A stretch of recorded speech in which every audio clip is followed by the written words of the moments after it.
Hey, Darren, welcome back.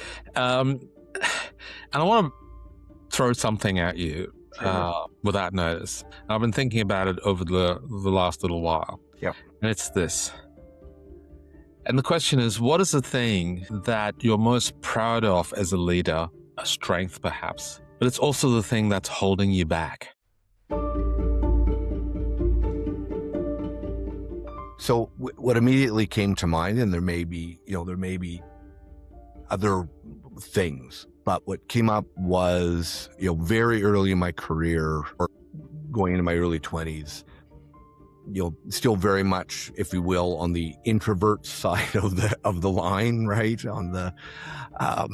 And so I had to work very, very hard to get comfortable doing these kinds of things, which led to me then, having a career as a trainer and speaker and coach, all those things. So I got pretty relatively good at it. And Very good at it. Very good at it. I might add, very, very good. this is why we're friends, right there. Okay, people were wondering why we're friends. There it is. To the point, just because of some of the opportunities I had, how I learned, understands what I call organizing principles, or often now the language is first principles around that, which meant I got to a point that I could shoot from the hip, be perceived anyway, shooting from the hip pretty easily. I could find myself in different situations and I could do a pretty good, if not a very good job with very little prep.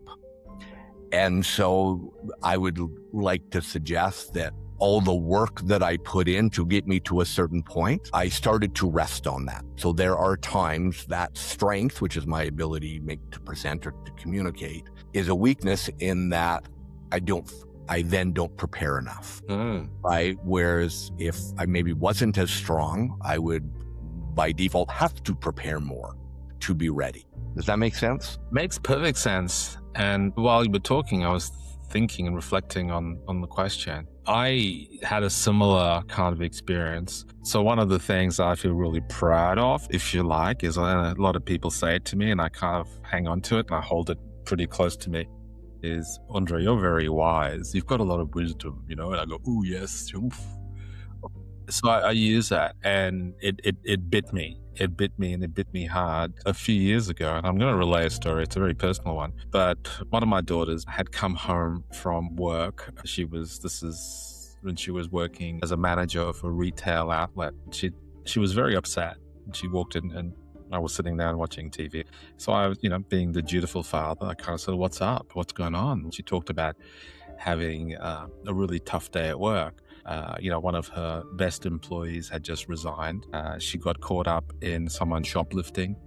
And the third thing was that she had a manager, her regional manager, gave her some really bad feedback, which was very badly delivered, which she took to heart. So she was very upset. So as she was relaying this to me, the wisdom thing kicked in to Andre. Okay, the person who's quit, this is what you got to do. The shoplifting, this is what you got to do. And the boss is giving you feedback, this is what you got to do. And as I was speaking through all of this, I noticed that she just wasn't interested. And she said, sometimes, Dad, I just don't like talking to you about this stuff. And she walked out of the room and I was like, what? Me? A communications guy, and my daughter doesn't want to talk to me. So I thought about it, and it relates specifically to the question, what is your strength? It's something that's holding you back.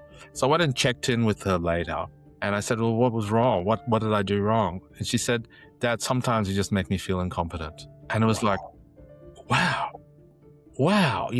as if I couldn't have figured it out for myself. So sometimes this obligation to impart my wisdom also is the thing that smacks me. So I've learned from that to be a lot more curious, not to pause before I do that. So I think all of us have these things that are strengths and we're proud of. With you, like your ability to shoot from the hip, me to this obligation to impart so-called wisdom, can bite us. Yeah, absolutely. That's a great story. I think that I can relate to that one. Absolutely. I really have to. I think that's in my role as a coaching my client, is constantly checking myself. Is this an advice moment or is this, no. Okay, if I'm going to go there, can I ask permission? Is it okay if I share something? Except because I really have to check myself for that as well. I think what's important to me for that story, because I know how much your kids look up to you and come to you for that, right? So I want to balance off that there are times it obviously resonates very much for them, right? So I would take out of that is that's the question to, our viewers is your strength is a strength.